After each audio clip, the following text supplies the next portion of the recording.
Hello guys, ఈరోజు మనం quinoa తయారీ విధానం చూద్దాం. ముందుగా అసలు ఈ కీన్వా ఏంటి అని ఆలోచిస్తున్నారా?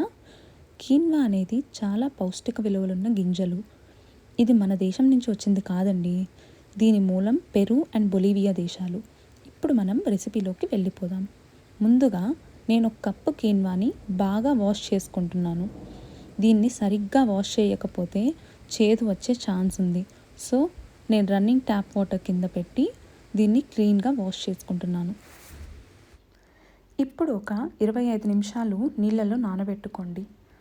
ఆ తరువాత ఒక ప్యాన్ హీట్ చేసుకొని అందులో కొంచెం బటర్ వేసుకోండి. బటర్ కొంచెం మెల్ట్ అయిన తర్వాత 1 టేబుల్ స్పూన్ వెల్లుల్లి తురుమును వేసుకొని వేపుకోండి. వెల్లుల్లి వేగిన తర్వాత నానబెట్టిన క్వీన్వాని ప్యాన్లో వేసుకొని ఫ్రై చేసుకోండి. అందులో వాటర్ కొంచెం ఇంకిపోయి ఇలా ఫ్రై అవ్వాలి.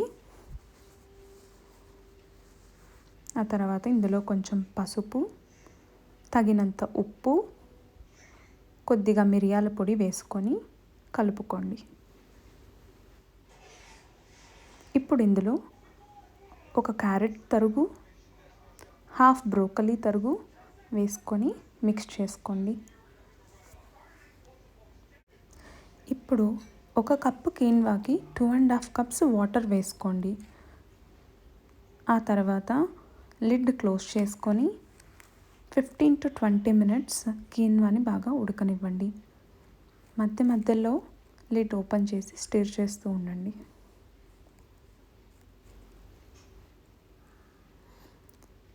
ఆఫ్టర్ 20 మినిట్స్ నా కీన్వా రెడీ అయిపోయింది. మీరు చూసారంటే వాటర్ లేకుండా మొత్తం ఇంకిపోయింది.